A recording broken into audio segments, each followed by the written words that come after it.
찬양제가 있는 기쁜 날입니다. 그래서 오늘 새 노래로 하나님께 노래하라 하는 제목으로 찬송 생활에 대해서 좀 나누고자 합니다.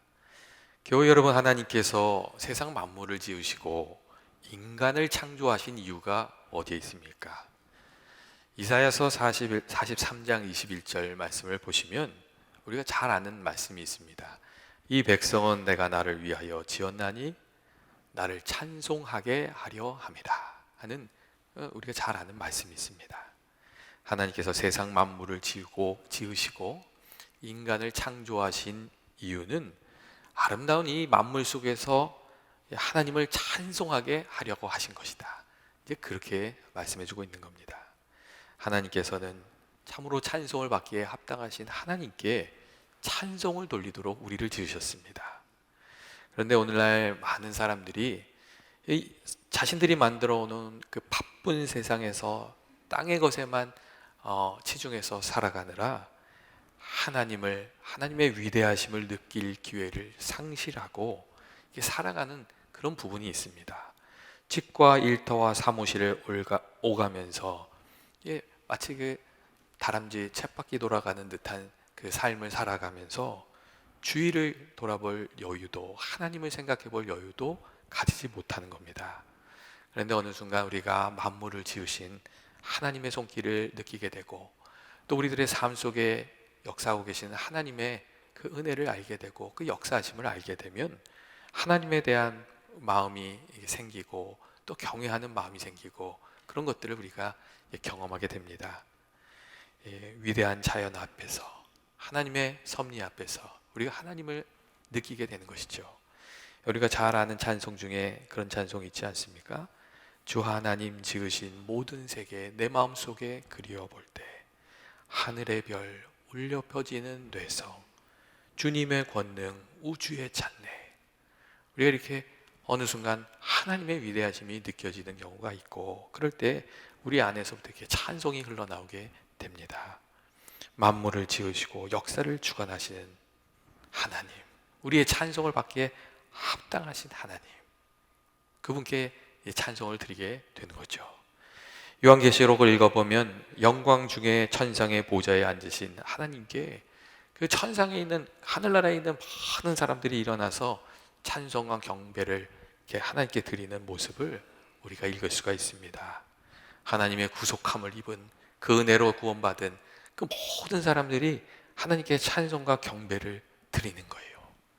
여러분, 그게 얼마나 아름답고 장엄한 광경이겠어요. 이 환산 중에 그 장면을 본 사도 요한은 수많은 그 무리가 하나님께 영광 돌리는 그 모습을 보면서 큰 감동을 받았을 거예요. 그리고 요한계시록에 그 모습을 기록으로 남겼습니다. 성경은 우리들에게 여러분 하나님을 찬양하라고 말합니다. 이 번역에 따라 셀 수 있는 숫자가 좀 달라지긴 하는데 이 찬양하라는 말이 신약에는 48번 나오고 구약에는 351번이나 나옵니다. 그러니까 거의 400번 정도 하나님을 찬양하라는 말이 나오고 있어요. 그리고 이 찬양하라는 이 단어의 대상은 언제나 누구냐면 하나님이세요. 살아계신 하나님, 그 하나님을 찬양하라고 그렇게 이야기하고 있어요. 그리고 우리가 흔히 사용하고 있는 이 할렐루야라는 말도 하나님을 찬양하라는 명령이에요. 우리가 믿음 생활을 잘하려면 두 가지는 잘해야 되지 않습니까? 하나는 뭐죠? 할렐루야. 다른 하나는 뭐죠? 아멘. 아멘 잘하는 건 뭐겠어요? 하나님 말씀하시는 것을 그대로 받고 거기에 순종하면서 사는 삶. 이 아멘을 잘하는 거죠. 그럼 여러분 할렐루야 잘하는 것은 뭐겠어요? 하나님 살아계심을 인정하고 하나님께 영광 돌리면서 사는 것. 이 할렐루야 잘하는 거예요. 하나님이 살아계심을 인식하고 하나님께 영광 돌리고 하나님 높이면서 살아가는 것. 이 할렐루야로 살아가는 것이죠. 그리고 이 할렐루야로 사는 것이 하나님을 찬송하기 위해서 지음받은 그 하나님의 뜻, 하나님의 목적에 맞게 살아가는 것이라고 할 수 있습니다.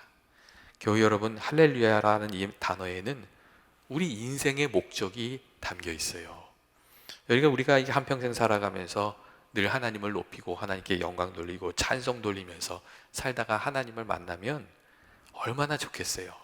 그렇게 살다가 하나님 만나게 되면 그 인생은 정말 복된 인생이라고 할 수가 있겠죠. 반면에 한평생 사는 동안 땅만 보고 세상만 생각하고 살다가 세상 노래만 부르면서 살다가 하나님을 딱 만나게 되면 어떻게 되겠어요? 그럼 그때는 좀 많이 부끄럽게 되겠죠. 하나님이 야, 넌 어떡하다 그렇게 세상만 보면서 살았냐? 어떡하다 세상 노래만 부르면서 살았냐? 이렇게 얘기하시면 되게 부끄러울 것 같아요. 교회 여러분, 하나님께서 저와 여러분을 만드신 이유는 아주 분명하게 나와 있습니다. 그것은 하나님을 찬양하게 하려는 것이라고 이렇게 아주 분명하게 나와 있습니다. 그렇기 때문인지 오늘 성경의 말씀도 하나님을 찬양하라고 그렇게 우리에게 말해줍니다. 새 노래로 여호와를 노래하고 성도들이 모인 그 자리에서 또 찬송하고 우리를 지으신 이로 말미암아 즐거워하고 하나님께서 우리들의 왕이 되시는 것을 기뻐하면서 찬양하라고 그렇게 얘기하고 있습니다. 춤추며 찬양하고 소고와 수금으로 찬양하라는 말은 내가 할 수 있는 그 능력을 다 동원해서 하나님을 찬양하라는 그런 이야기입니다. 우리가 찬송할 때에 우리가 좀 부족해도 괜찮습니다. 노래를 잘 못 불러도 사실 괜찮아요. 누가 찬양을 하는데 음정 박자 틀린다고 해서 너무 크게 웃지 마세요. 찬송이 없는 삶보다 부족한 가운데서도 하나님께 찬송하며 살아가는 삶이 훨씬 값지고 귀한 것이기 때문에 그렇습니다. 또한 하나님 말씀대로 우리가 찬송을 부르다 보면 찬송의 능력도 경험하게 됩니다. 찬송은 하나님께 우리들의 마음을 드리는, 우리말의 마음을 표현하는 방법도 되고 동시에 하나님의 은혜와 능력을 경험하고 누리면서 살아가는 그런 방법도 됩니다. 여러분, 찬송에는 힘이 있어서 우리의 입술에서 찬송이 시작되면 우리들의 마음이 밝아지는 거예요. 힘차게 찬송을 하면 우리들의 마음에 힘이 생기고 기쁨이 쏟아져 나오는 거예요. 찬송하는 마음에는요, 어두운 그림자가 깃들 자리가 없습니다. 그래서 감리교회를 세운 요한 웨슬레 목사님은 찬송을 굉장히 강조했어요. 찬송을 아주 귀하게 생각하고 힘차게 찬송하라고 그런 이야기를 많이 했습니다. 요한 웨슬레 목사님이 이렇게 얘기했어요. 기운차게 찬송하라, 용감하게 찬송하라, 맥이 빠진 사람처럼 혹은 조는 사람처럼 찬송하지 않도록 해라. 음성을 높여서 힘차게 찬송하라. 당신이 사단의 노래를 부르는 것이 아니라면 당신의 목소리에 대해서 두려워하지 말라. 다른 사람이 당신의 목소리를 듣는 것을 수치스럽게 생각하지 말라. 힘있게 찬송하면서 살아가라고 그렇게 권면했습니다. 구약 성경에서 찬송이란 단어는 그 자체에 큰 소리로 부르짖는다 하는 그런 뜻이 담겨져 있어요. 특별히 주님을 향해서 기쁨으로 이렇게 소리를 크게 낸다는 그런 의미가 거기 담겨져 있습니다. 여러분, 힘찬 찬송은 막 뿜어져 나오는 물줄기와 같아서 우리 마음속에 있는 거짓되고 헛된 것들을 다 씻어냅니다. 우리 마음을 붙잡고 있는 걱정이나 낙심이나 어떤 의심이나 시기 같은 것도 찬송을 부르면 다 씻어져 내려갑니다. 우울한 마음, 슬픈 마음, 낙심된 마음을 다 내쫓는, 이게 다 쫓아버리는 게 찬송의 능력입니다. 그리고 그런 어두운 마음들은 사실 하나님이 우리에게 주시는 마음이 아닙니다. 디모데후서의 말씀을 보면 그런 얘기가 있죠. 하나님이 우리에게 주신 것은 두려워하는 마음이 아니요 오직 능력과 사랑과 근신하는 마음이라고 그렇게 돼 있어요. 할 수 있다는 마음, 그리고 사랑하는 마음, 그리고 거룩함을 추구하는 마음, 그런 마음이 하나님이 주시는 마음이라는 거예요. 역대하 20장 보면 그 여호사밧 왕이 그 남유다 왕국을 다스릴 때에 모압과 암몬과 에돔 사람들이 만든 그 연합군이 이 남유다 왕국을 침공해 들어오는, 그래서 전쟁이 일어나는 그런 이야기가 나옵니다. 이 연합군의 이 적들의 숫자가 얼마나 컸던지 이 여호사밧 왕이 두려움에 사로잡혀서 눈물을 흘렸어요. 그리고 온 그 백성들에게 금식을 선포하고 하나님께 나아가서 기도했어요. 울면서 기도했어요. 그러니까 하나님께서 이 여호사밧 이 왕에게 선지자를 통해 기도응답을 주셨는데 무슨 말씀을 주셨냐면 전쟁은 너희에게 속한 것이 아니요 하나님께 속한 것이라고, 내가 승리를 줄 테니까 나가서 맞서 싸우라고 그런 답을 주셨어요. 그리고 그 말씀을 들은 여호사밧은 순종하는 마음으로 군대를 이끌고 전쟁터로 나가는데 그 맨 앞에 찬송하는 사람들을 세워서 찬송을 하면서 전쟁터로 나갔어요. 그리고 아주 놀랍게 찬송하는 이들의 찬송이 시작될 때 그 적들의 분쟁이 생겨서 자기들끼리 싸우는 일이 일어났어요. 모압과 암몬 사람이 힘을 모아서 에돔 사람을 물리치고 또 나중에는 자기들끼리 또 싸워서 모압과 암몬 사람들이 싸우게 됐어요. 그렇게 다 하다 보니까 이스라엘 자손들이 그 손도대지 않고 승리를 거두게 되는 그런 일이 일어났어요. 물론 이스라엘 이 자손들이 불렀던 찬송은 그냥 마법과 같이 승리를 가져오는 그런 노래는 아니었어요. 성경의 말씀을 쭉 읽어보면 이스라엘 자손들의 찬송은 왕으로부터 어린아이까지 유다의 모든 백성들이 금식하면서 기도하면서 준비했던 찬송이었어요. 이스라엘 자손들이 다 한마음이 돼서 하나님 앞에 나가서 하나님 정말 우리를 긍휼히 여겨주시고 도와달라고 간절히 기도하면서 그 민족을 구해달라고 간절히 구하며 기도하면서 말씀으로 순종하면서 나아갈 때 부르는 그런 찬송이었어요.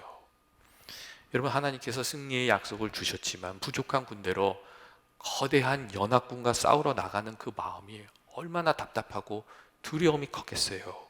그런데 그때에 찬송을 부르면서 이스라엘 사람들이 나아간 거예요. 그리고 하나님께서는 그 찬송이 시작될 때 하나님이 역사하셔서 분쟁이 일어나서 이스라엘 백성들이 약한 가운데서도 승리할 수 있도록 그렇게 도와주셨어요.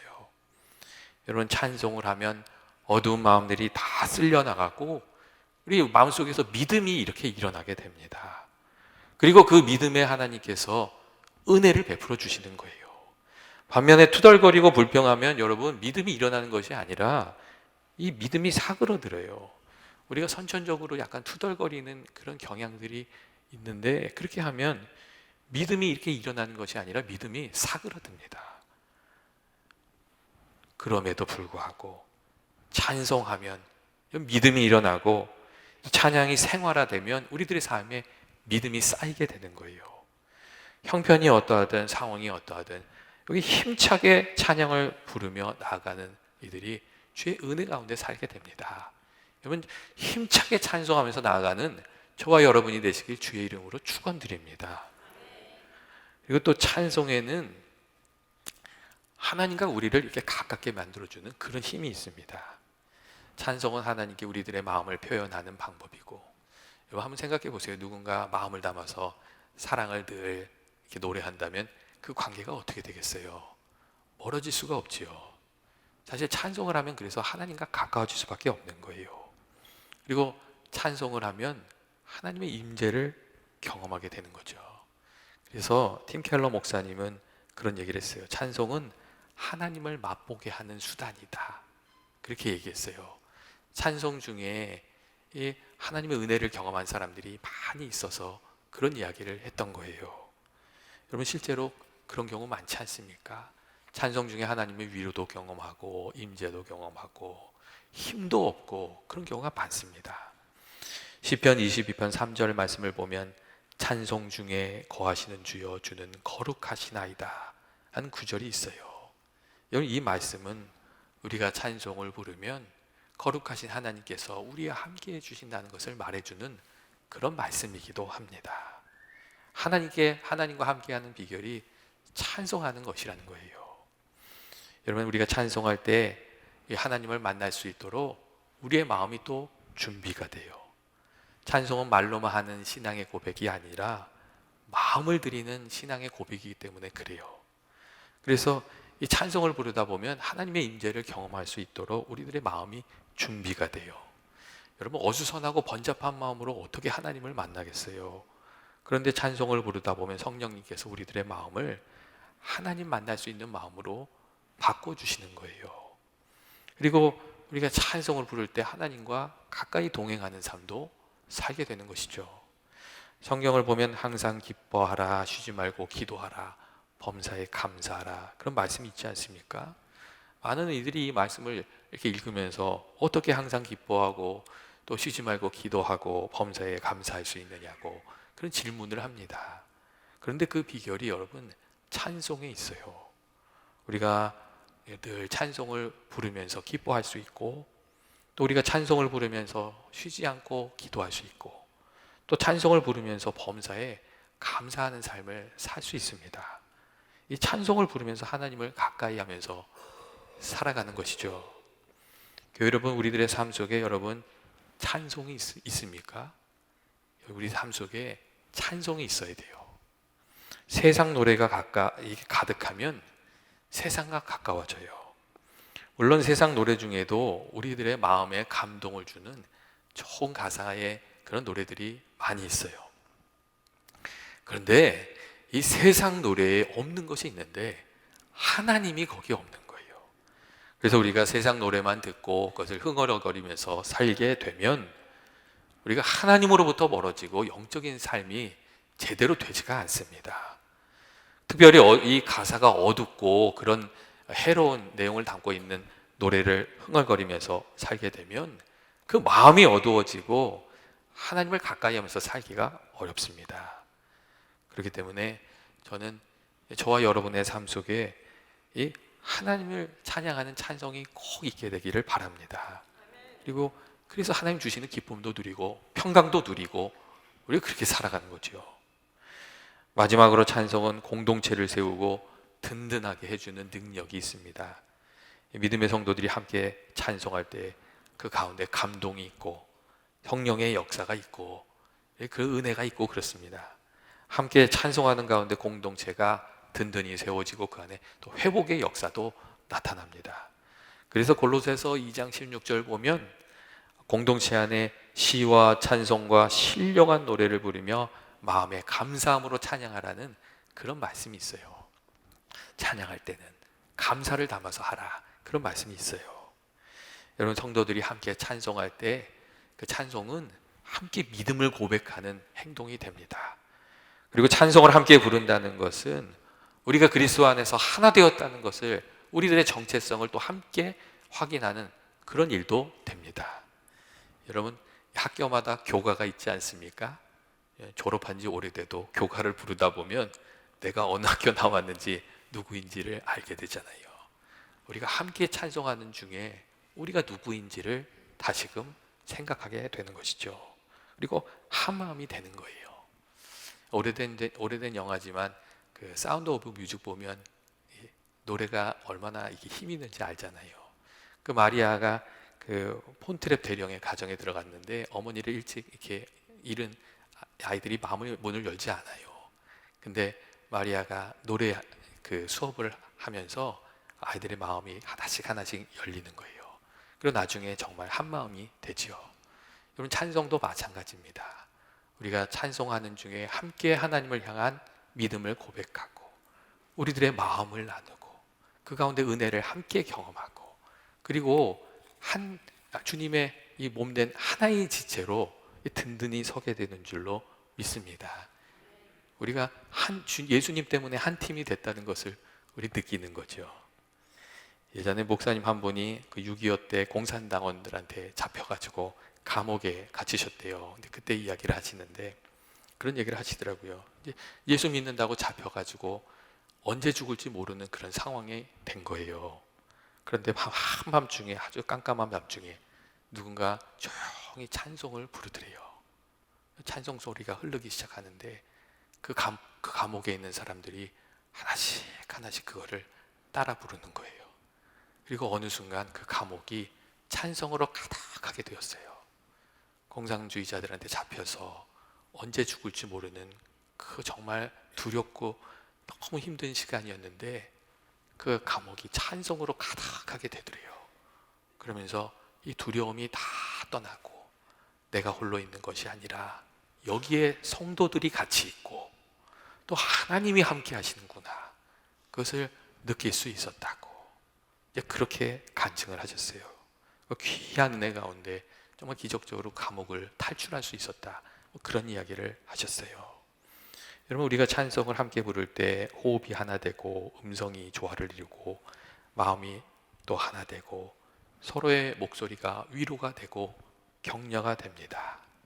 우리가 성가대의 찬송을 듣다 보면 그 찬송 가운데 우리가 위로도 얻고 격려도 얻고 또 그것을 듣다가 또 하나님께 같이 영광을 돌리고 그렇게 되잖아요. 이 찬송 속에는 공동체를 하나 되게 하는 강력한 능력이 있는 거예요. 그래서 우리가 초원에서 모여서 또 함께 모여서 찬송하는 것은 사실 참 귀한 일이에요.